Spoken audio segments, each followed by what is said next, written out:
To find the origin of Malphas, the malefic demon from hell's deepest crevices, we must look back to the ancient text that first detailed the infernal entity's name, the Devil's Welcome. One page, studied by Mia Form and Annabelle, tells of the rite of evocation, or the ceremony of calling upon an evil spirit, demon, or deity. It says there is a fragment of the Dead Sea Scrolls entitled Curses of Belial, which tells of the existence of demons. The Dead Sea Scrolls are ancient Jewish manuscripts found in the Qumran caves and the Dead Sea's western bank. So this book is suggesting that there is actually a long-lost piece called Curses of Belial, reflecting the sentiments shared by demons to prey on weak souls. Belial is a real term referenced in several religious texts, which some religions have personified as the devil. So when Mia reads about how Belial was thought to have influenced sin through the way that people addressed him and all his guilty lot, she's essentially learning that the other demons mentioned in this fragment, including Valak, Malthus, and others, all answered to Belial. The Dead Sea Scrolls were discovered in 1947 and thought to be 1800 to 2000 years old, making them the oldest copies of biblical text ever discovered. If we take those dates and apply them to the Conjuring universe, we can estimate that the earliest recorded text about Malphas was written around 20 BCE. We'll probably never know the actual creation date of the demon because this is as far as its lore goes back. But that's good enough for me to put a date in the thumbnail. To learn about the entire history of the presence that made this creepy children's toy famous, including how it may become the most powerful being in the Conjuring universe, stick around to the end of this video.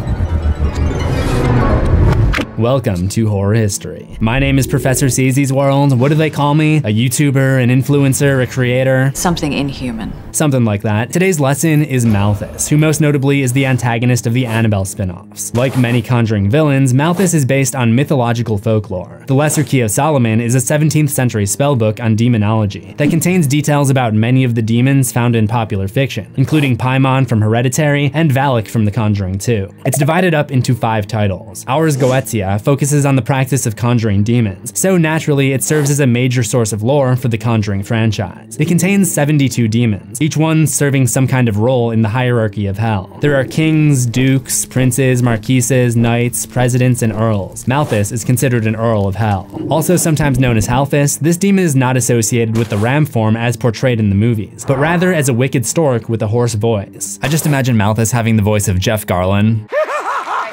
Halphas is known for building up towns to house weapons and ammunition for his 26 legions of warrior demons, which he can send to attack wherever he pleases. We see this concept realized in a different way in Annabelle, where Malphas is the subject of evocation for not an army, but a cult known as the Disciples of Ram. Let's get into the demon's early interactions with mankind.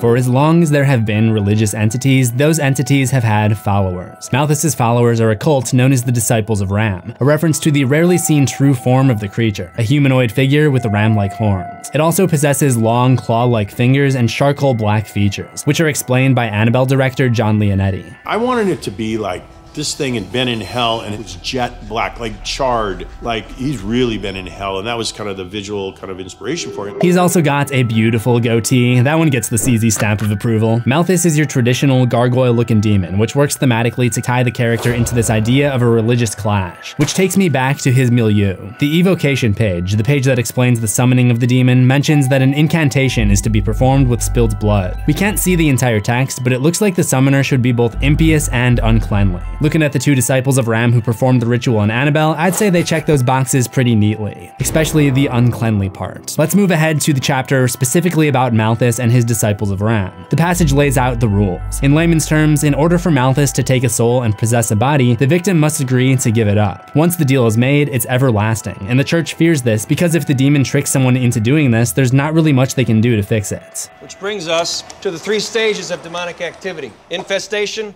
oppression, and possession. Why don't I have a projector screen like that? Ed explains the first stage, infestation. That's the whispering, the footsteps, the feeling of another presence, which ultimately grows into oppression. The second stage. This is definitely the case for Malphas, whose targets include an orphan who is treated differently by the other girls for her disability, a new mother who spends her days alone due to her husband's busy work schedule, a nurse who can't say no to helping people, and a student who is desperate to make contact with her deceased father. Breaks the victim down, crushes their will, and once in a weakened state, leads them to the third and final stage, possession. The Devil's Welcome also explains a couple more rules. As I mentioned, blood must be shed to summon him, but this is only to be done as a sacrifice to Malphas. Whatever creature is sacrificed is not to be used for food, unless it's meat given to them by the demon specifically for food. The last paragraph on the page says, "And the bow shall be in the earth, and I will establish my covenant unto thee, which I have made between me and thee, for every living creature of all flesh that shall be upon this earth." So he's saying that he wants to take all of the souls and possess every living creature on the planet. So basically the same thing that the music industry is trying to do. There's a graphic on the right labeled Malphas, Earl of Hell, the only time the protagonist is ever mentioned by name in the series, and the picture shows the ram demon grabbing this baby, which represents a common tactic he's known to use. By putting a baby in danger, he can sometimes pressure a naive mother into offering her soul in exchange for the child's safety. But you said that it can't take Leah's. You said that it has to be offered. Yes, and a baby cannot offer its soul. Oh my God.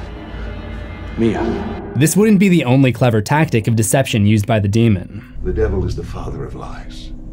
Demons are his manipulators. No one ever plans to offer the soul.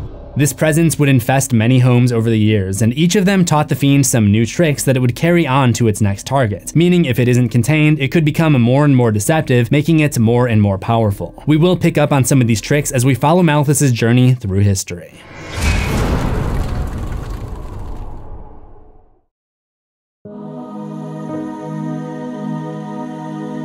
Malphas' earliest known targets were the Mullins family, Samuel and Esther. They lost their 7-year-old daughter, Annabelle B. Mullins, to a car accident in 1943, so Malphas tried to manipulate them as they were mourning. The young girl's diary was abruptly cut short, but after many nights, a new message appeared. "Dear diary, today I came home." Annabelle comes home, rated R. Not yet, Annabelle comes home. We're still on Annabelle creation. It all started one night during dinner when they heard B's favorite record start playing randomly and assumed it was her spirits. They noticed more and more activity that mimicked the things that their daughter used to do, and eventually they found a note asking for their permission to move into this doll so that she could be with them forever, and they happily agreed. This was not the spirit of their deceased daughter, however, and by falling for this trick and having faith that they could speak to B again, the evil entity got stronger. Soon, it could use the form of the Mullins girl. They were able to see what they thought was her ghost in fleeting glimpses. This was stage 1, infestation.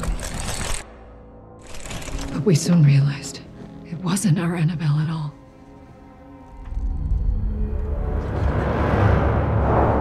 Demons. What do they want? A soul. And they won't stop until they get one. Mrs. Mullins decided to approach one of the apparitions with a cross, but what appeared to be her daughter convulsed and twisted itself into a demonic form. She dropped the cross in shock, and Malphas attacked her, scarring her face and taking out her left eye. As the girl's mother, Mrs. Mullins was the most psychologically vulnerable. This was stage 2, oppression. It had used her hope of speaking to her daughter again to make an attempt at her soul. Samuel reached out to the church, and they saved Mrs. Mullins from potentially being possessed, but the evil was still attached to the doll, so it was locked away in B's closet and surrounded by Bible pages, a cross, and doused with holy water. The demonic entity would cease, but the Mullins did not realize the room would have to continuously be blessed in order for the seal to remain strong. 4 years later, in 1947, the Dead Sea Scroll is discovered, and word of the disciples of Ram would soon spread to the troubled group of people that would start the cult. Another 8 years go by, and Mr. Mullins and his wife decide to take on a group of girls from St. Eustace Orphanage. They believed that sheltering these girls would be their penance, but they unknowingly gave Malphas exactly what it wanted, a new, weaker target whose soul was ripe for possession. It's been quiet for 12 years. The strange activity would begin again after the girls moved in 1955. The new target is Janice, a young girl who is partially immobilized by polio. After discovering her, Malphas uses the form of B to sneak up on her and give her a fright. At dinner the first night, the lights flicker, a sign that the evil is no longer contained to that single closet. That night, it leaves Janice a note, reading "Find Me," referencing a game that B used to play with her father. Janice is led into B's room, which is supposed to be locked. Malphas has left the key to the closet for her to find and discover the hiding place of the doll. It makes her uncomfortable, so she covers it up and attempts to lock it away. But when her back is turned, the inhuman spirit appears behind her. But when the sheet is removed, Malphas is in a form not visible to the human eye. More scary stuff begins to happen around the house. Linda sees the doll move on its own while playing hide and seek, and a mask-wearing form resembling Mrs. Mullins scares the girls, disappearing as the light is turned on. That wasn't a ghost. Ghosts can only be of dead people. One night, Janice is lured back into B's room where she catches an apparition asking her for help. Can you help me? What do you need? your soul.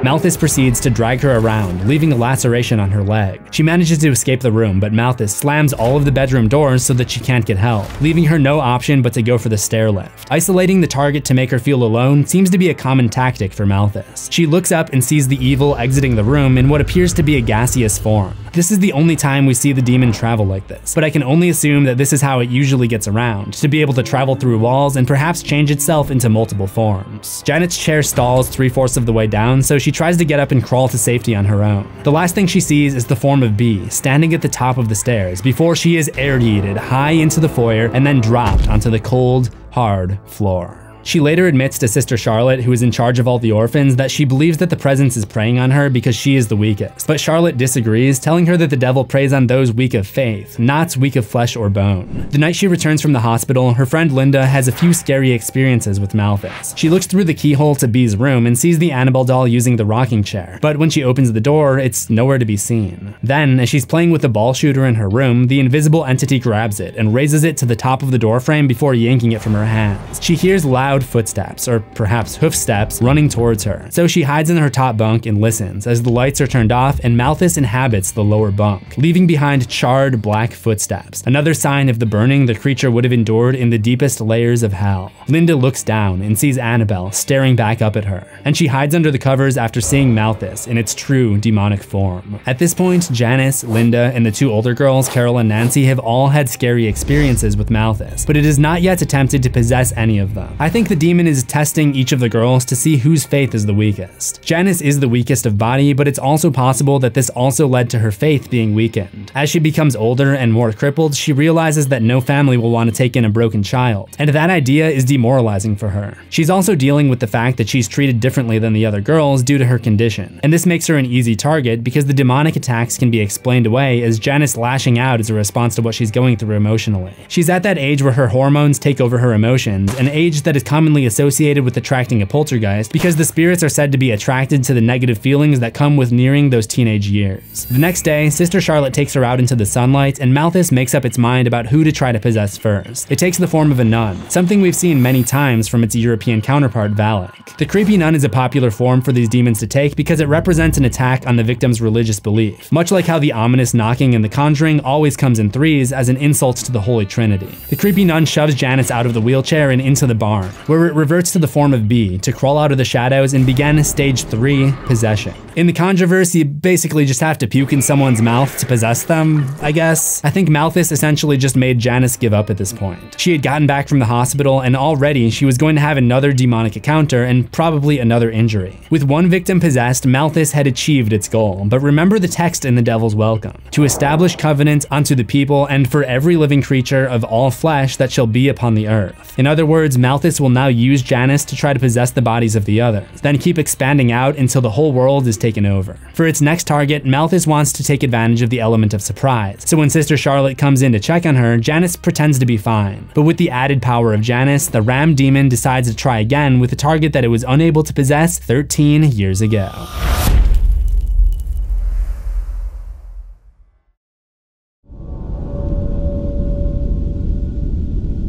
Mr. Mullins is alerted to the return of the Annabelle doll from Linda and goes inside to find it ready to face him in his kitchen. But the doll is not actually possessed by Malphas. The demon only moves it around to give the appearance of possession, as explained later on by Lorraine Warren. Demonic spirits don't possess things. They possess people. Janice does her best lights out Diana impression and transforms into its traditional gargoyle or ram demon form, which I'll be referring to as its true form because that's what I picture in my head when I think about a demon. This time, even holding up a cross is not enough to protect him from the evil. I think it's a combination of Malphas gaining power by possessing Janice and the fact that his cross is homemade and he admits that it isn't his best work. Malphas brutally breaks off each of his fingers one by one, forcing him to drop the cross before moving in on him. Even if Mr. Mullins supposedly wasn't using his best cross, it still speaks volumes to the power of Malphas. We never see any of the other Conjuring villains do anything like this. This scene represents the power of belief. It's a common trope for religious people to claim they found religion after a personal tragedy. For Mr. Mullins, losing his daughter created the negative energy that initially attracted Malphas. So the idea of turning to religion is used in a literal sense, where Bible pages and holy water are used to seal the demon away. So now the movie is showing us that letting go of religion literally dropping the cross has opened him back up to being vulnerable to Malphas. Linda realizes that the evil presence seems to be connected to the creepy doll and tries to discard it in the well. Look, Linda, just because it worked for Coraline doesn't mean it's gonna work for you. She once again hears hooves march up behind her the closer she gets to the well. After dropping it in, she hears a small voice call out, "Help me." It's hard to tell for sure, but this seems to be Bee's voice, so this is probably Malphas once again trying to mislead her by making her think that Bee's soul is trapped in the doll or something. It nearly works, because Linda is practically dragged into the well by a pale pair of hands with long fingers. This doesn't appear to be Bee or Janice. It could be the hands of the nun form that I mentioned earlier, or it's possible that there were other forms acquired before Bee. With the help of Sister Charlotte, Linda is saved and the well is covered, but when they return to the house, the Annabelle doll is back on the couch where Janice had just been sleeping. Charlotte takes the doll into Mrs. Mullins' room looking for answers, and her reaction speaks to the terror that it brought her 12 years ago. No!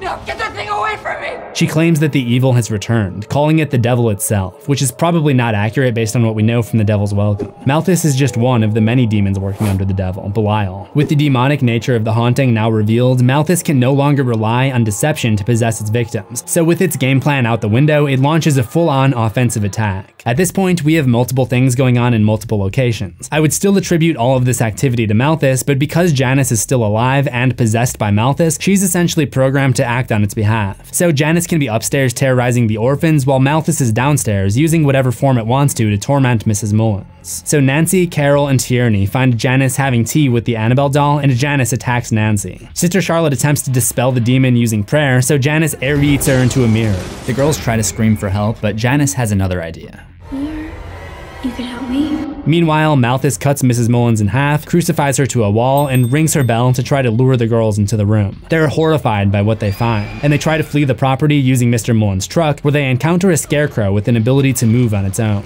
Using the rules about these demons that we've already established, we can guess that it's another one of Malphas's tricks. Just like with the Annabelle doll, the scarecrow is not possessed, but simply moved around to give the impression of possession. The girls try to hide in the barn, but Carol gets locked in alone, where she encounters the scarecrow. Again, it's in a position reminiscent of a crucifix, and again, it ties back into Malphas, making a mockery of religious symbols. She discovers the demonic true form hiding inside the scarecrow, and it busts out, climbs to the ceiling, and descends upon her. But she's able to get away to the toy shop, where Nancy finds her. In the house, Linda discovers the remains of Mrs. Mullins, which jolt to life and come after her. So she hides in the dumbwaiter, which Janice is able to crawl through to come after her. She sees the claw of Malphas's true form grasp onto the platform, meaning that both the possessed Janice and the demon itself are coming after her. She hides in the blessed closet, where Annabelle had once been sealed by the priest, but Janice finds her. Sister Charlotte is able to rescue her once again by throwing her cross necklace around Janice and locking her into the closet. I think it's quite fitting that Malphas is continually foiled by an actual nun. The pain caused by these religious items causes Malphas to go crazy, causing the house to shake, lights to flicker, electronics to glitch, furniture to fly all around, and glass to shatter. The demonic growl can even be heard from outside the house as Malphas, despite the pain that this might have caused, penetrates the Bible page plaster wall, allowing Janice to disappear into the night. Only the Annabelle doll and Sister Charlotte's necklace are left behind. It appears that Malphas maybe stays with the doll though, because after Father Massey blesses the house, the doll is sent away with the police. The father claims that the evil is gone, and that the doll is now just a doll, but after being moved to a new Bible page-lined room, Annabelle is still under the control of an external force.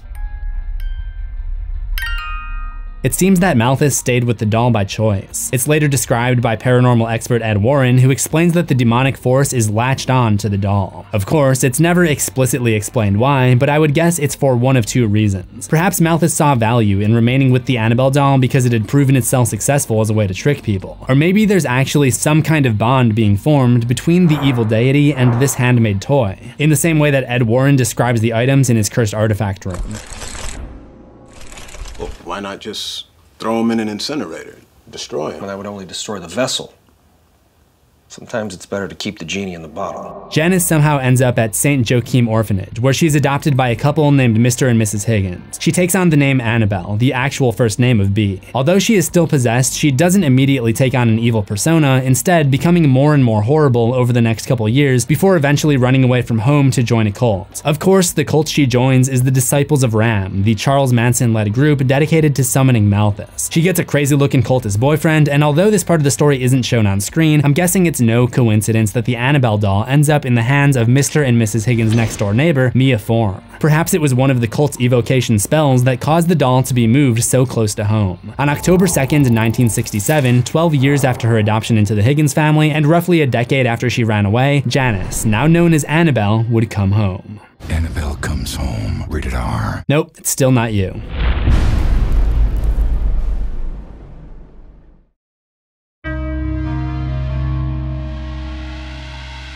As part of a ritual to call upon Malphas, Janice and her boyfriend invade her adoptive parents' home one evening and slit their throats before heading next door to steal back the doll. This fulfills the blood sacrifice requirements of the evocation spell. Part of the ritual to reawaken the demon also seems to involve Janice offering herself while holding the doll in her arms and possibly leaving this A symbol on the wall in red paint. Or maybe she just felt that was an improvement to the wallpaper of the nursery. I mean, I kinda like it. The summoning ritual seems to do the trick, because the next day, unexplainable occurrences start happening in John and Mia's house, including a sewing machine turning on in the middle of the night, the doll moving on its own, and the day after that, unprovoked movement of a rocking chair. Mia tells her husband that she can't bear to have the doll anymore. The doll. You need to get rid of it.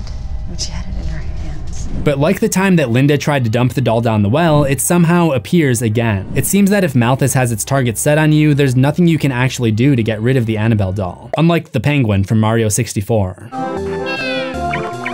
On October 5th, Malphas starts a fire in the Form's kitchen, and when a pregnant Mia tries to get away, she is aerated back into the flames. Thinking the house is haunted or something, John and Mia move to Pasadena after Mia delivers the baby. This is one of the classic horror movie blunders. Malphas simply follows them there and continues to mess with them by screwing with the TV and using the appearance of the child and teenage Janice to scare Mia and get inside her head. Or at least something that looks like Janice. I mean, Malphas is a pretty important demon who I'm sure can't be bothered by little trivial details like what Janice actually looks like. I also talked earlier about how Malphas was able to exploit the negative emotions of the Mullins when they were in mourning.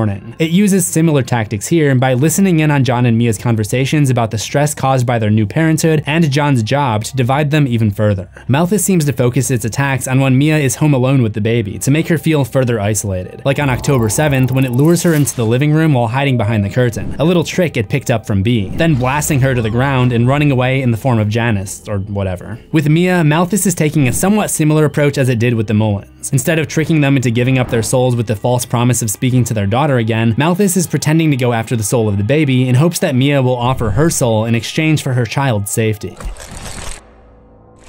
Demons can't just take souls, Mia.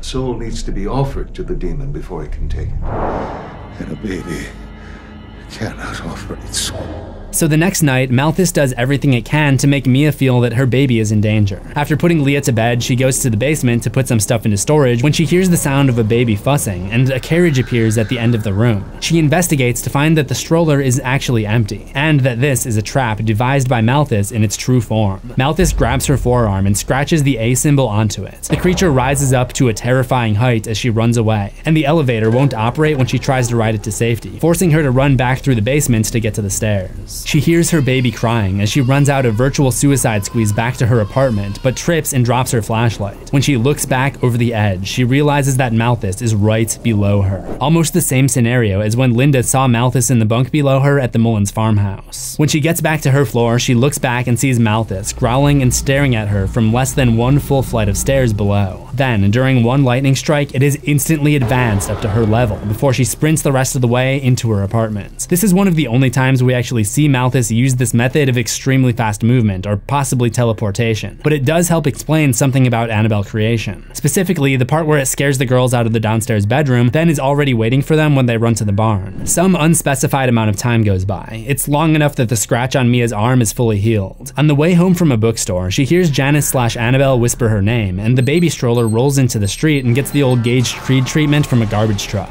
Luckily for her, Leah wasn't in the stroller, but this is all part of Malphas's plan to make her feel like giving up her soul is the only way to save her baby. It continues this narrative later when it traps Mia in the nursery and bombards the baby with a barrage of heavy books off the bookshelf. Mia is able to break out of the room and get to her daughter, so Malphas terrifies her by lifting up the Annabelle doll while staring at her from the shadows with bloodshot eyes. A terrified John and Mia send the doll away with their priest, Father Perez. So Malphas goes along for the ride, lending more credence to my theory that there's some kind of binding force between the demon and the doll. On the drive, Malphas interrupts the father's baseball game by messing with the radio.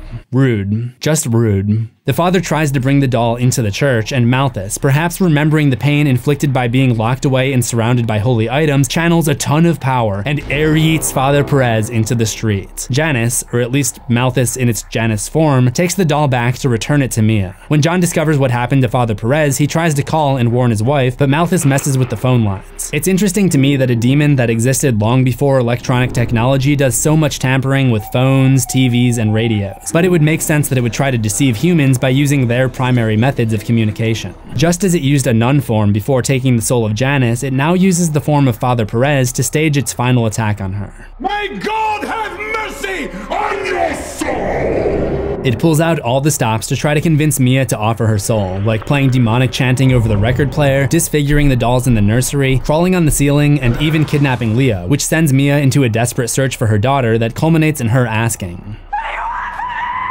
And her getting her answer written on the ceiling, before getting the revised answer written on the opening window. It's a suggestion to Mia to give her life so that Malphas can harvest her soul, but at the end of the day, she must be the one to give herself up. John arrives just in time to save Mia from throwing her life away. However, Malphas still ends up getting what it wanted in the end when their friend Evelyn gives her own soul in Mia's stead. So Malphas does win this round, but the Form family gets their baby back, and the Annabelle doll disappears from their lives. In April of 1968, the doll somehow ended up in a gift shop, where a woman who claimed to have been looking everywhere for one of Mr. Mullins' limited edition dolls picked it up and gave it to her daughter, Camilla, as a birthday present. Like with each of the previous victims, Camilla and her roommate Debbie start to notice small paranormal occurrences that ramp up over the months that would follow. At first, they would just notice the doll's hand or leg move. Then it would move from room to room when they were gone. They hired a medium who seemed to successfully make contact with the spirit of Annabelle Higgins, not realizing that she was actually talking to Malphas. Malphas told the medium that Annabelle passed away in their apartment long ago and wanted permission to move into the doll and be friends with the nurses that live there. As we know by now, this was all a trick. They began to find unsettling notes which lead up to Malphas vandalizing their spare room. They try throwing the doll into the dumpster, but as we know, that doesn't work either. Debbie finds another ominous note, and they discover the Annabelle doll sitting back in the apartment once more.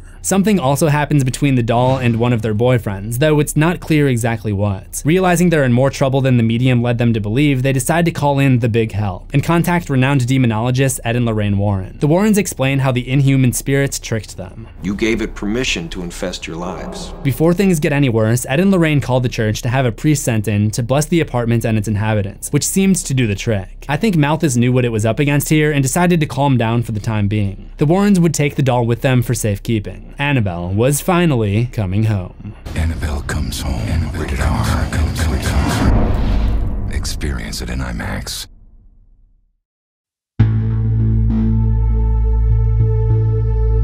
As Ed and Lorraine head back home after finally securing the Annabelle doll, their car breaks down next to a cemetery in Maryville. Given Malphas' tendency to mess with lights, TVs, radios, telephones, record players, elevators, and chairlifts, I'm sure this breakdown was probably a result of the evil entity associated with the doll. Malphas decided to do this next to a cemetery because of another powerful attribute this demon possesses. It's the doll, Ed. It's a beacon for other spirits. So all of the lingering spirits from the graveyard are drawn to Malphas, who is latched onto the doll, and Malphas is able to manipulate these spirits into doing its bidding. One of them pushes Ed into the street in front of a speeding truck. Judd Crandall would not have been pleased. Don't let him go on the road, Lord!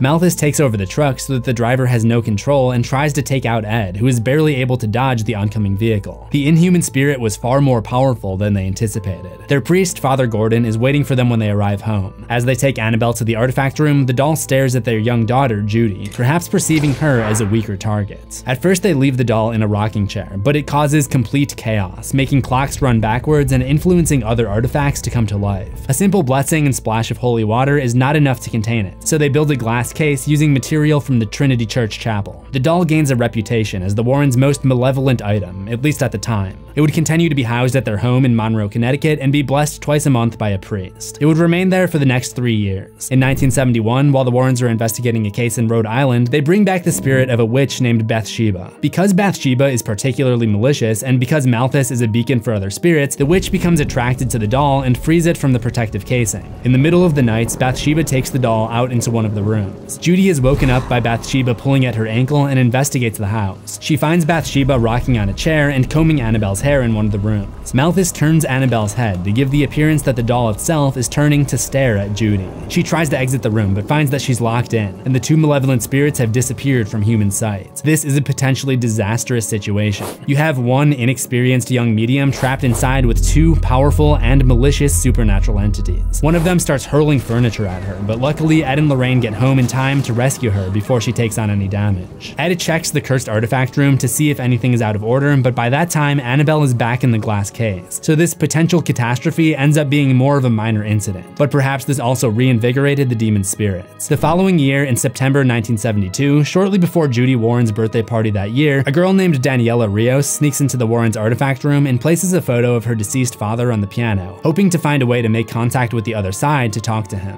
Malphas senses that she's a vulnerable target because she's in mourning, just like Mr. and Mrs. Mullins were. She asks for a sign from any presence that might be in the room, so Malphas leans the Annabelle doll forward against the glass. This causes Daniela to open up the case and pick up the doll, but just then a smoke alarm from the kitchen sends her quickly on her way. However, she forgets to lock the case back up, and Annabelle is finally able to escape again. As a beacon for other spirits, Malphas is able to release many more horrifying entities from the objects that they're bound to. A few of them include the ferryman, the black shuck, the haunted wedding dress of Anna Baker, and others. After escaping its prison, the Annabelle doll sits at the kitchen table as Judy's babysitter, Mary Ellen, orders a pizza. The doorbell rings, accompanied by a familiar set of 3 knocks. When Mary Ellen looks through the peephole, no one is there, but when she opens the door, she sees B, who asks if Annabelle can come to play. When Mary Ellen says she has the wrong house, she tells her to look right behind her, but the doll is now gone. Malphas takes on different forms for different people to try to deceive them. In Daniela's case, it uses the form of her father, which is part of Malphas's plan to lull her into a sense of security.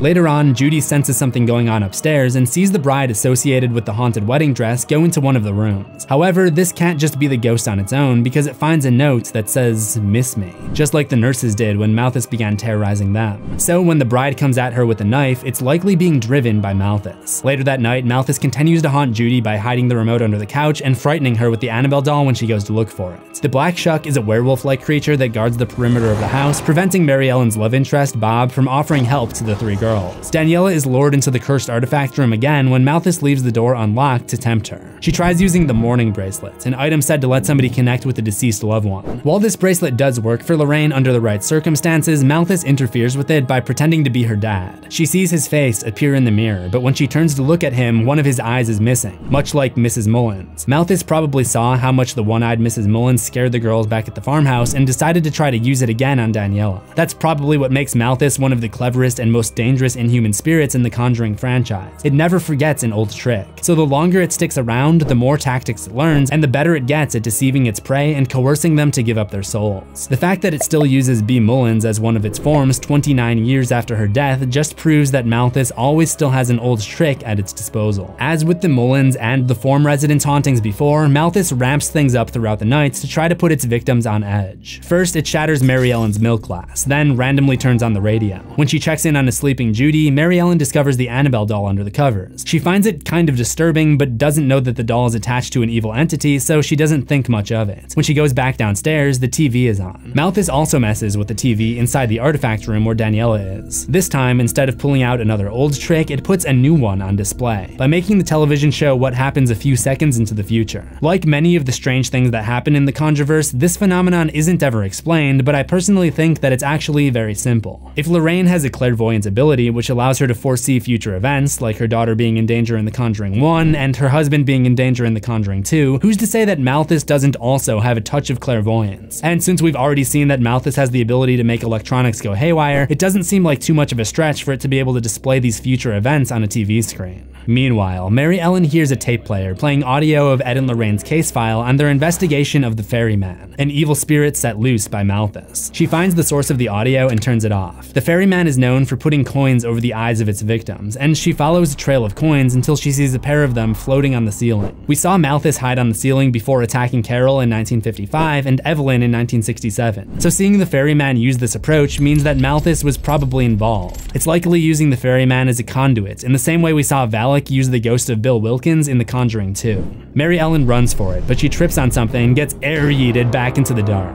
Using her flashlight, she's able to temporarily free herself from the evil spirit's grip. She immediately hightails it to Judy's room, but Judy would have her own confrontation in which Malphas would bring out its full arsenal of alternate forms.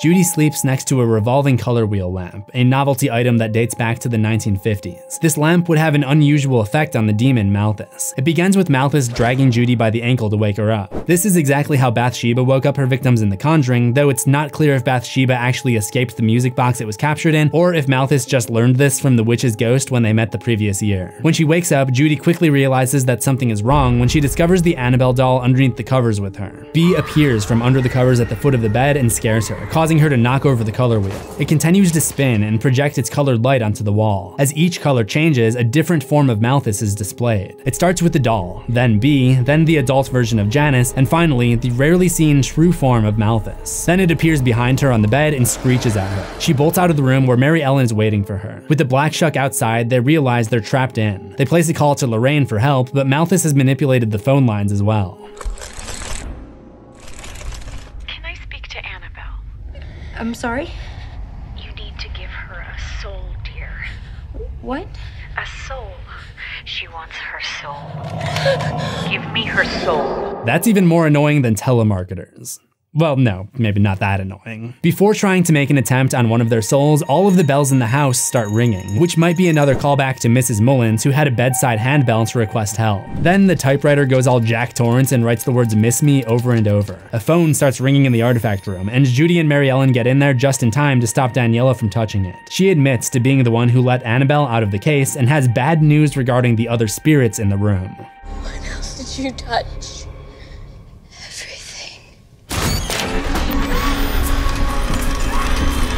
This sends Mary Ellen into an asthma attack, but as Judy goes to fetch her inhaler, the creepy bride sneaks up on Daniela using the same teleport forward mechanic that Malphas used on Mia Form in the stairwell. It appears that she's stabbed Daniela in the stomach, but it's only an illusion. She pins her to the ground and pukes inside her mouth. So for the first time since Janice in 1955, Malphas has a new vessel. After Judy safely returns with the inhaler, Daniela tries to beckon the two of them to go upstairs, but Judy, taking after her mother's medium abilities, senses something is wrong and leads Mary Ellen to try to find the Annabelle doll so they can put an end to the horror they were living through that night. They find the cursed children's toy in the closet inside the Warrens' office, but the door is locked, so they have to play this board game, Feely Muley, in order to win the key. I found it a bit strange that this evil, inhuman spirit would just stop in the middle of everything and strike up a board game with these kids, but when I went back, I realized that the game is seen in the room of cursed objects at the beginning. So this is probably another trial where Malphas is manipulating whatever evil spirit was living in this board game. Judy is able to win the key, and Mary Ellen ventures into the closet, which now resembles the ferryman's tomb. She's only able to toss the doll back to Judy before being pulled back into the abyss, but Judy recovers the fumble and makes a break for the end zone before being met with Daniela, who is infused with both the evil of Malphas and the ire of the wedding dress spirit. Mary Ellen comes in with the key block, and big brain Judy's fast thinking probably saves a couple of lives when she turns on a projector with a recording of Ed performing an exorcism. This essentially seems to have the same effect as him performing the actual exorcism, and causes immense pain to the demonic presence inside of her. This buys them just enough time to get Annabelle back to the case, but when Judy opens it, Malphas slams it shut, corners her, and attempts to suck out Judy's soul using a Dementor's Kiss. As you may know, the Dementor's Kiss is an act performed by the wraith-like species of prison guards in the Wizarding World, aka the Harry Potter franchise, to suck out the soul of anyone who gets in their way. The Conjurverse and the Wizarding World may both be Warner Brothers properties, but they're not the same universe. However, Malphas doesn't seem to care, and he nearly performs the Dementor's Kiss on Judy. Mary Ellen tries to come in and save her, so Malphas gets in one last air yeet and sends her flying into the wall. But this gives Judy just enough time to grab a nearby cross, something she probably should have done a while ago, and press it to Malphas's head. Mary Ellen places the Annabelle doll back into the chapel glass case, but Malphas's power prevents her from being able to force it shut. Things look hopeless as all of the escaped evil spirits from that night surround them. But luckily for them, Daniela shows up, now free of the demonic possession. She is the only character that we know of to ever be freed from Malphas's grip, and with her strength, they're able to force Annabelle's case closed. I can only imagine that Daniela never actually gave in to the idea of Malphas taking her soul, and that's why she was able to be exorcised. The doll and the demonic presence bound to it are once again sealed, and without the spiritual beacon of the Annabelle doll, Malphas and the other spirits are no longer able to materialize in our world. The evil has been contained. As far as we know, Malphas would remain locked in Ed and Lorraine Warren's cursed artifact room from that point forward. But the real-life story is perhaps open to another chapter. Lorraine Warren passed away in April of 2019 and left the cursed artifact room, which is known in real life as the Warrens' Occult Museum, to her son-in-law, Tony Spera. That's Judy's husband. In 2020, because of course this would happen in 2020, it was reported that the Annabelle doll had somehow escaped and was now missing from the room. Tony Spera took to YouTube to shoot down these rumors. Annabelle's here, and she didn't go anywhere. She didn't take a trip. So, you know, here she is. So let's put the rumors to rest, guys. But during this fiasco, it also came out that Tony and Judy were looking to relocate the museum, which had been closed for some time due to zoning issues. So it's not hard to imagine a future Conjurverse story where one of the movers doesn't take the proper precautions with the Annabelle doll and Malphas is set loose once more. We've seen a lot of these many years later horror sequels recently, so maybe a modern day Annabelle sequel could eventually be in the cards. Let me know in the comments which other Conjurverse characters or entities you'd like to see covered here on Horror History, and if you love horror, remember to subscribe to CZsWorld for new horrors every week. Ring the death bell, not the spirit bell, for notifications, and I will see you in the next one, assuming we both survive.